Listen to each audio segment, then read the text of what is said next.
Alright, since I'm running behind, why don't we talk about a couple of the Best Picture nominees, like 2 or 3 weeks after nominations come out?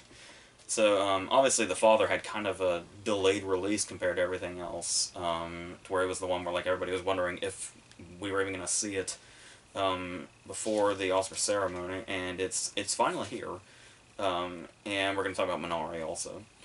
But I want to start with The Father because it is such an interesting case in the way that because you hear about how it's was getting built up from early in the year, and how it was possibly one of the best things Hawkins has ever done, which is really saying something given how extensive and massive his career is and how many like gargantuan performances he's had throughout his career. And it's been built up as just the story of he's getting older and his daughter is Olivia Colman, and he's starting to show signs of dementia, and she has to take care of him. And for the longest time, that's all I heard. So it's like, and you see it being built up as this awards thing. You get this idea in your head of what the movie's gonna be, and it's like, okay, so this is just one of those awards bait things. It's gonna have some, big dramatic moments, I'm sure, and I'm sure Hawkins is great in it. I'm sure Coleman's great in it. But we pretty much know the movie, basically. Um, so the more I heard about this movie, the more I got interested, and then by the time I actually saw it, yeah, it occurred to me that I don't know that I've ever seen a movie like this. Um, that takes such. I mean, it's based on a play. And I'm very curious how exactly that's handled. And it also makes perfect sense because most of, like, with the exception of the very opening scene, just where the opening credits are, and then somewhere towards the end, briefly, everything is interiors, and mainly in this place. That's Anthony Hawkins' flat, maybe. So, going into this, it's the whole idea where I'm assuming people have heard some things by now. This is another one of those cases where I have no idea what's saying too much and what isn't. So be wary of that if you haven't seen it yet or don't know too much about it yet. But the whole idea of it basically being, it's sort of like how when you look at Memento and the movie is made in a way to make you feel like you have the condition of the main character, with it being in reverse, so the short-term memory loss is something that you actually feel when it's happening. And for another recent example, you can say the same about the sound design in Sound of Metal. Kind of really puts you in the point of view in a way that movies haven't really yet, of somebody that's going deaf. And yeah, this one is taking the same approach. It uses the filmmaking to actually put you in the perspective of the character we're looking at here. But at the same time, it is, despite the fact that it's very much, it feels like we're in his mind as much as we can be, it is still very much the story of two people, with Coleman's character being just as significant and getting just as much of a focus, even if the filmmaking isn't playing as much of a part in telling her side as it is his. But it's basically, it depends on like who the scene starts with. Like when the movie begins, the opening scene is Olivia Colman coming to his flat, and so once we're with her, we kind of follow her. But then once it seems like he's kind of the main, uh, everything surrounds him in the scene, then we're kind of following things from his perspective. And that sounds like it'd be confusing. It was confusing to say. um, but, like I said, the way they handle that is so seamless as it kind of goes from one thing to the other. Where there's just this opening scene in itself is the two of them interacting, and he can't find his watch. And then he figures out where it might be, and so he goes in the other room to get it. And we stay on her, and then in the background, we see him put on his watch and then just sit down to watch TV as if she's not even here suddenly. And it almost feels like we're kind of eavesdropping on him from her perspective.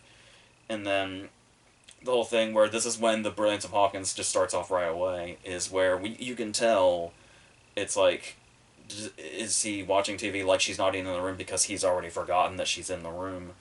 Um, but then it's not like this big dramatic moment of when did you get here, or I forgot you were here.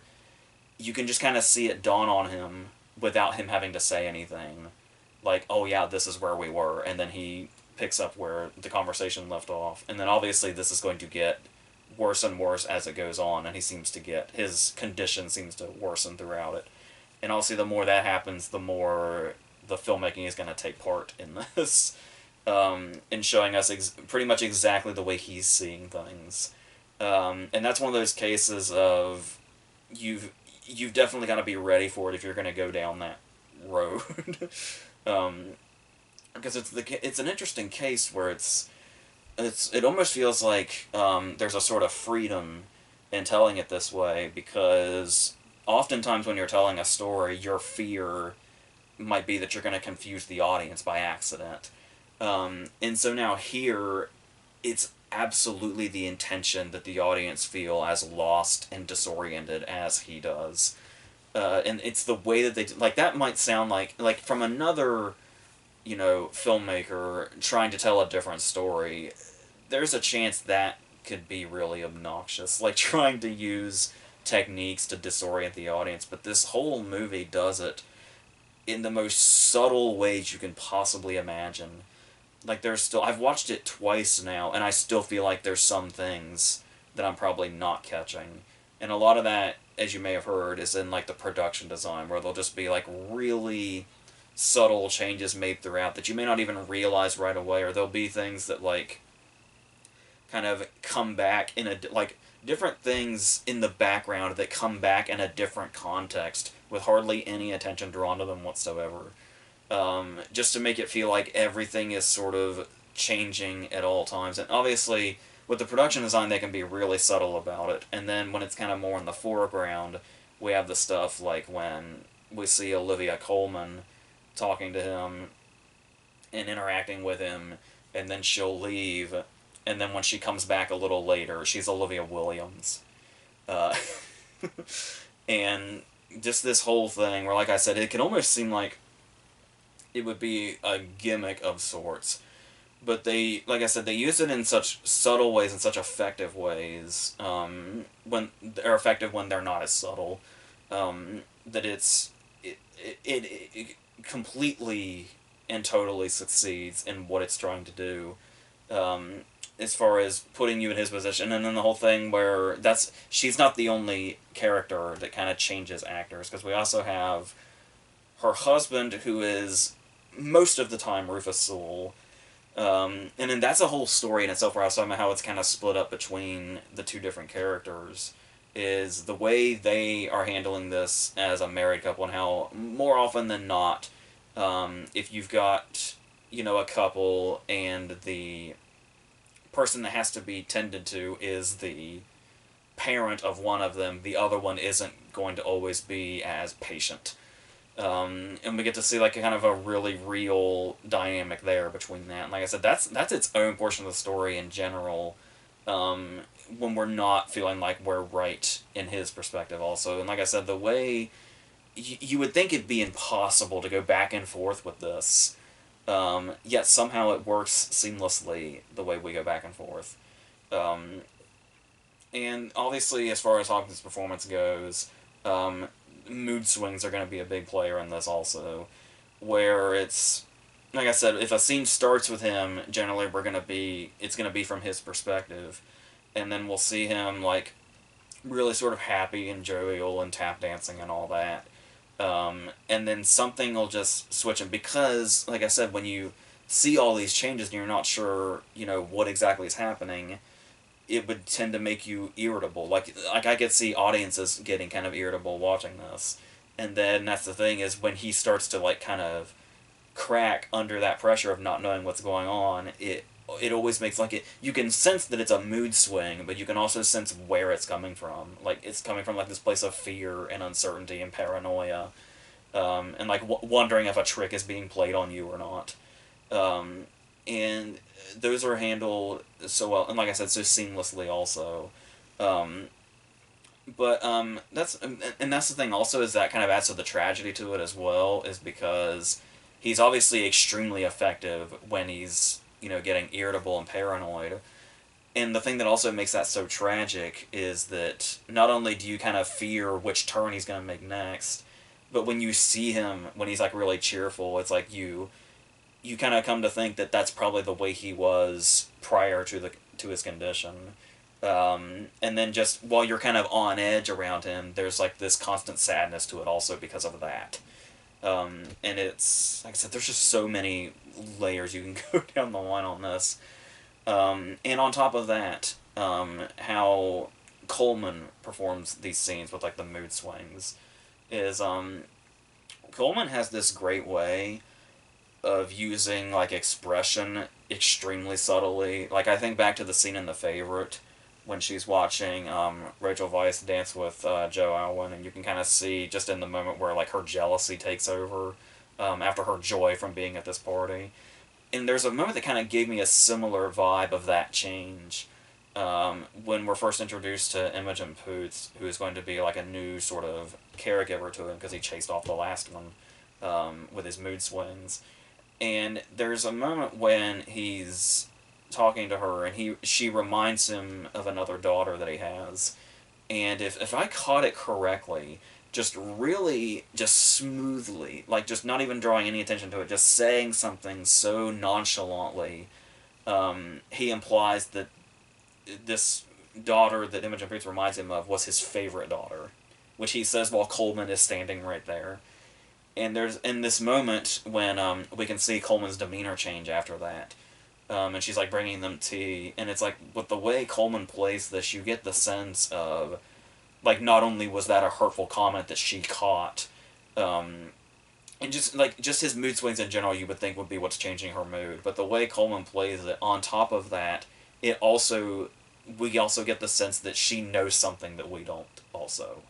So there's kind of that mystery around it also, and saying with all this stuff thrown in, like I said, so subtly, it kind of sneaks up on you, its effect. Like, it kind of feels a lot like if you were to go into this movie not knowing that it's about dementia, there are times where it might have the feel of like a thriller, like a mystery thriller. And even in some cases, I had one friend that was comparing it to a horror movie, because there was a movie last year called Relic with Emily Mortimer.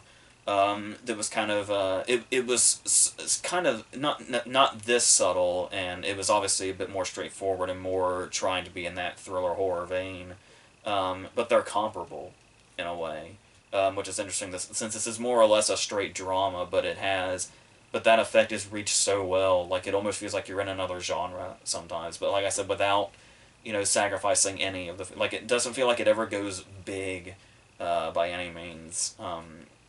Except for maybe some of Hopkins' bigger scenes, but even then, it's appropriate in the context. And so, all that whole thing also about the fact that not only is the production design kind of constantly changing to give you that vibe, but the fact that we're basically kind of trapped almost in all interiors, like, kind of gives it that claustrophobic feeling of not really, like, it's kind of feeling trapped in one location, but also kind of being trapped inside your mind. If you want to get, literal or whatever. But, I could see, I think I did see, like, this is a movie that doesn't have many criticisms, from anybody. Like, there is a consensus that this is an incredible movie, and there's hardly anything to complain about, but if there's one criticism I've seen is, like, some people complain that the fact that it is following, like, it would be more effective, and the way they do it would be more effective if we only followed him instead of it being kind of a two-character story. But I don't know, I feel like not only does that work for all the other reasons I've mentioned, but I think it also gives it enough leeway to where it doesn't feel like it's like a gimmick the whole time, where it's like after a while, if you have a movie that's based on a certain way that it was done, there'll be times where it kind of starts to feel empty after a while, and you start to wonder if that was the only thing the movie had going for it. But the fact that it's only merely like a tool to tell this story, and reaches that effect every time, but it also kind of gives you those moments to where it doesn't always feel like we're inside his mind in the scenes where we follow Coleman. It gives time for like everything to like settle in, and then one of the techniques, like an actor changing or a set changing or something, um, will hit you all over again, and it doesn't feel like they're doing that excessively. Like it just kind of almost sneaks its way back in. So I feel like the whole telling the story from two different perspectives helped that a lot also. But like I said, the whole thing is so well done anyway that I don't know if that even would have been a problem if we only focused on just Hopkins. But yeah. And so, kind of a massive shout out to Florian Zeller. I want to say this is like a debut movie, which is fucking insane. It's like there's so many incredible debuts we've had recently, with like Emerald Fennell and Darius Martyr, and so I've talked about Ari Aster recently with Hereditary, um, and so many more. It's yeah. So obviously we're talking feature debuts there. So yeah, this like I said, it feels like unlike any other movie that I've seen, and it's definitely like if you were to rank the Best Picture nominees, it's definitely towards the top. I would almost say maybe top two, actually. Um, it's like I said, really incredible, and probably more effective with the less you know going in, the better. But like I said, I mentioned before that was I wasn't sure what people know and what they don't, so that's pretty much where I stand with that. So let's go into Minari, which is another one of those movies that just kind of like creeped in a little bit, like kind of in the middle of the year, if I remember correctly. And it was one of those cases where, yeah, when you see just the plot outline, where it's this Korean family comes over. They started off in California, but now they're coming to Arkansas, where they want to do the whole. He wants to grow Korean vegetables on American soil, basically in American soil, and that's his dream. Like his dream is to kind of live the American dream of having the massive garden and all that, and it's just based on that alone. You're like, well, how I mean, I get what they can do because we've seen, movies like this where we just kind of observe families and there can be so many strengths and so many strong characters and performances. Um, but you get just kind of your first thought is, I don't know if it's cynicism or what it is, but it's like, what exactly can you do with this story exactly? But I mean, of course, in talented enough hands, you're going to get something really strong just in like I said, observing characters, especially characters that feel really real and situations that feel really real. Um, and the performances in particular, obviously at the center of this, we have Stephen Yeun of obviously Walking Dead fame prior to Burning, who's now really establishing himself as a dramatic actor. I'm sure the Oscar nomination is going to help as well. um, but the thing about the starting off with just the couple, I guess, he and his wife Monica, and it's one of those cases where when the movie starts off, it does seem like we might be in some cliche territory in regards to how the family interacts. Because you've got the adults doing their thing, and it's clear that they're maybe struggling and that they're in a situation now that may not help that struggling at all. And you got the kids doing their own thing, and then we have the moment where the parents are going to be fighting about the current circumstances and they're going to be screaming at each other and the kids are hearing the screaming from the other room and it's like it's all very familiar territory. But I think the thing that differentiates this from that is, well, number one, depending on how you handle it, this is the kind of case where cliches are almost encouraged because like cliches are just constant in real life. Like it's like there's hardly any scenario in real life that one lives through that isn't really just a cliche. Especially if you were to just film it, and put it on screen, it would come off like a cliche. That's just life is just filled with those. But I think it's also the way that it's portrayed as just when we see, and they don't even have to say anything right away. Just seeing the way the husband and wife interact, Jacob and Monica, there is this sort of distance. Like it's almost like not only is it just like this is what he wants to do, but it's not what she wants. It feels like before they even got together, they were coming from like two different planets. Where it's like he has this whole idea of, you know, what he wants his life to be, and she's coming from this whole sort of like she was probably more comfortable in California, whereas this is where, you know, he feels like his wheelhouse is. And so it just kind of feels like there's an immediate clashing of things going on here before we've even seen them speak to each other much.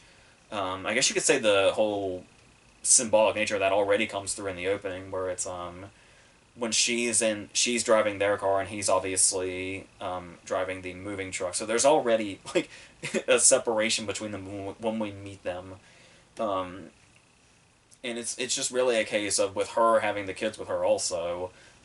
Is it like, is he just distant from her, or is he distant from the whole family, or is he going to be distant from the whole family, or what is it? Um, and the way they handle that, and then there's the whole thing where there's I feel like there's symbolism out the asshole in this thing.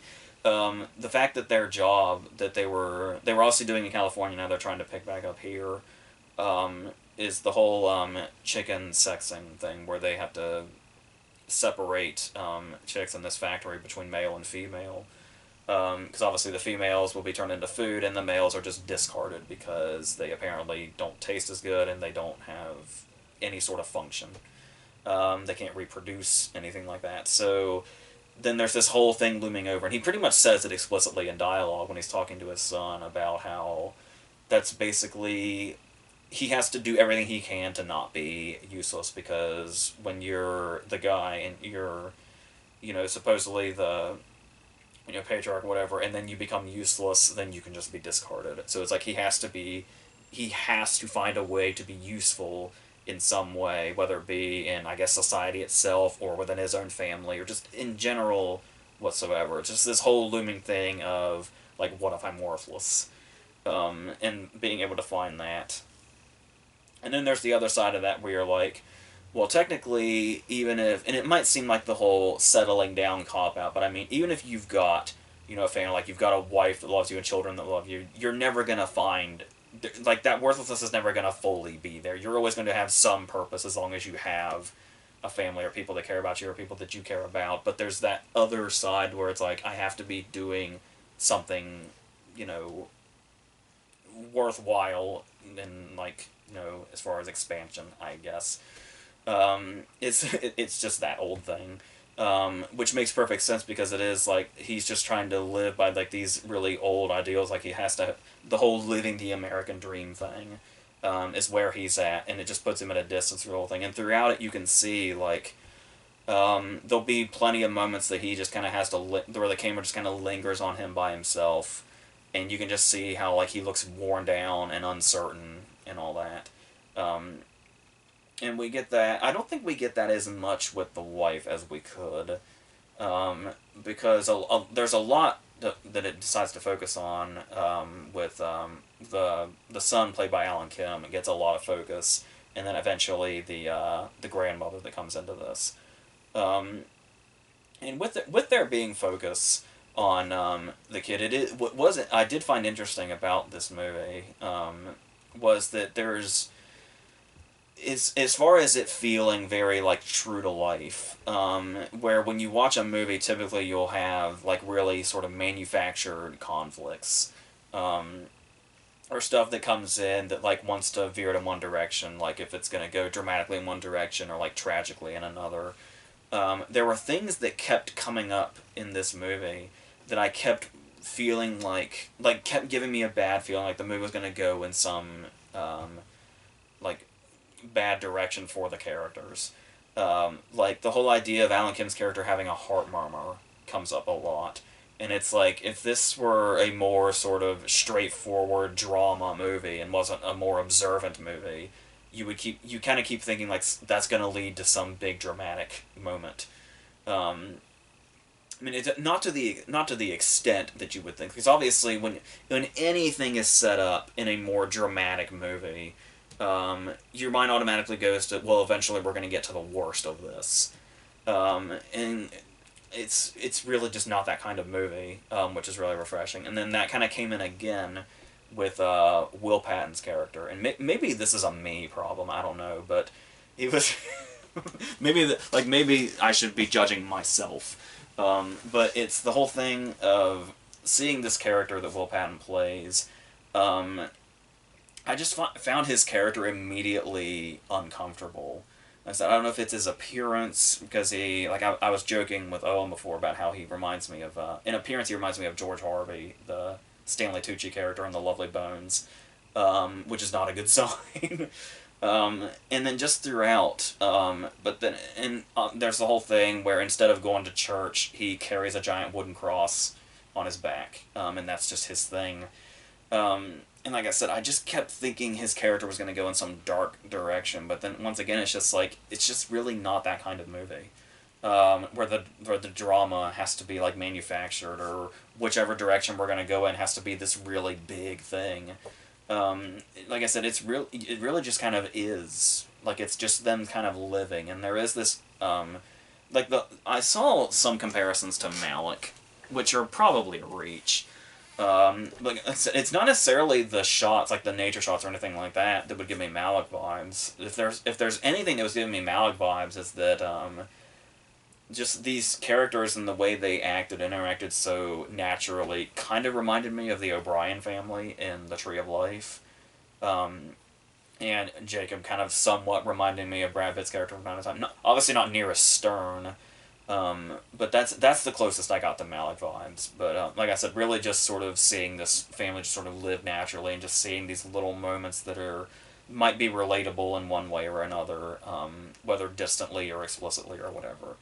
Um, and what's really great about this also is the way it deals with that sort of relatability, where it leaves enough open and we get enough focus on both sides, that there's a relatability with the kid characters and also the relatability with adults. With the adults, we kind of talked about where like Jacob's coming from, and that sense of I need to be, worthwhile in the world and all that, and having the weight of like the whole family's well-being on his shoulders and stuff like that. And then with the kids, there's stuff like how because of his heart murmur, Alan Kim has this constant fear of death, and that brought back some memories of having to be a child, and once you've learned that death is imminent, and you just kind of have to lay in bed in the dark and think about that. It's obviously many nights in childhood like that, and currently as well. Um, but then there's also the scene where they go to church, and you have to deal with the kids that like haven't been taught any better, like to be any better, and there's the whole thing where kids are just kind of naturally unfiltered, when they haven't really learned what's appropriate and what isn't. So they'll just say whatever. But then once they've said that, something that they don't realize might be hurtful or offensive, or whatever, the next thing they'll basically say is, "Do you want to be friends?" And then you just go from there, and then you're just best friends with that person, and that's just how kids work.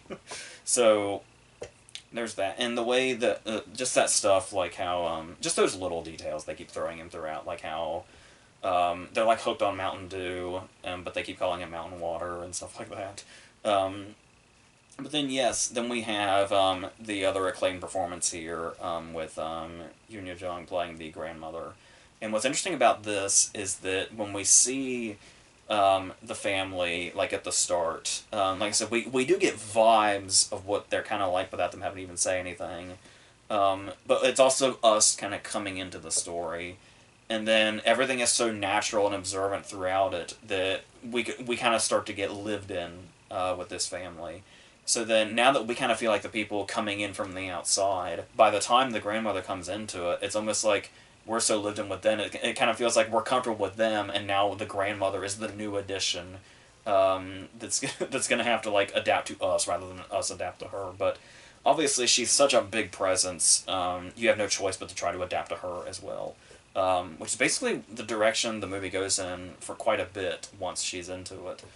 And then she comes in, and she's pretty much just as unfiltered as the kids at the church, more or less.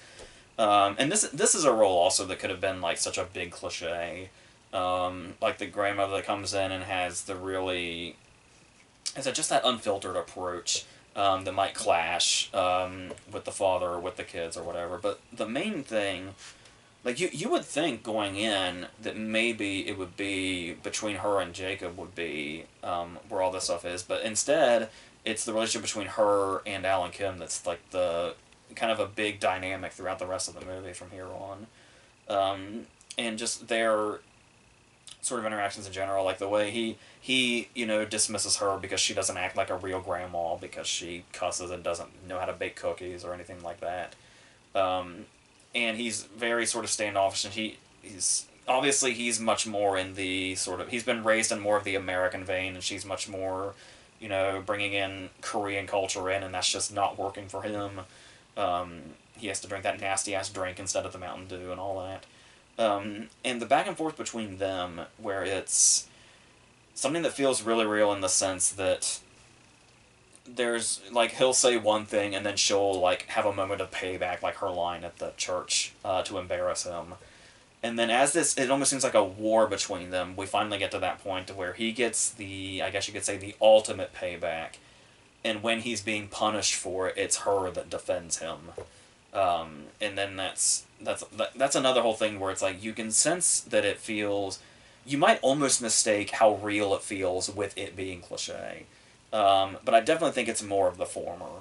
To where it's, like I said, it's just something that you can sense has happened to you at some point or another. And this, we're also talking about, a different separation in time. Like, this is set in the 80s.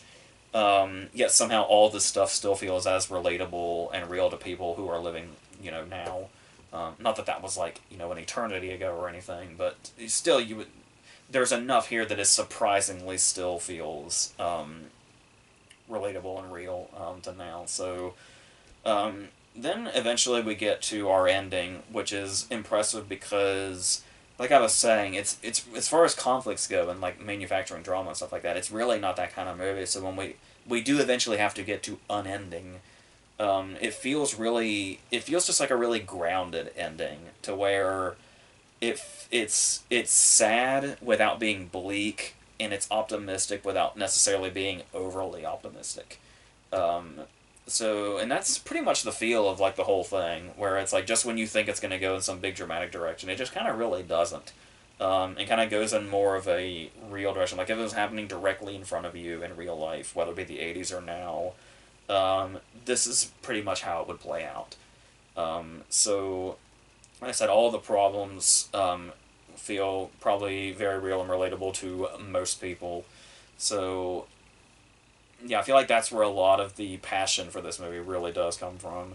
I wish I was more passionate about it than I am. Like, it's one of those things where I can talk about all these things and realize, like, how well made it is and how admirable it is that they went in the directions that they went in and avoided directions that they could have. And how the whole thing feels just very real, like it's just observing and doing nothing else.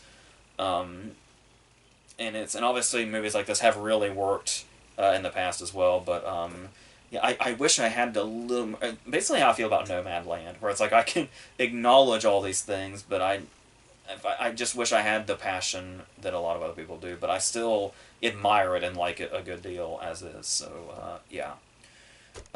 So yeah, I think that's going to be it for this one. So the next one is going to be some more popular releases, I guess you could say.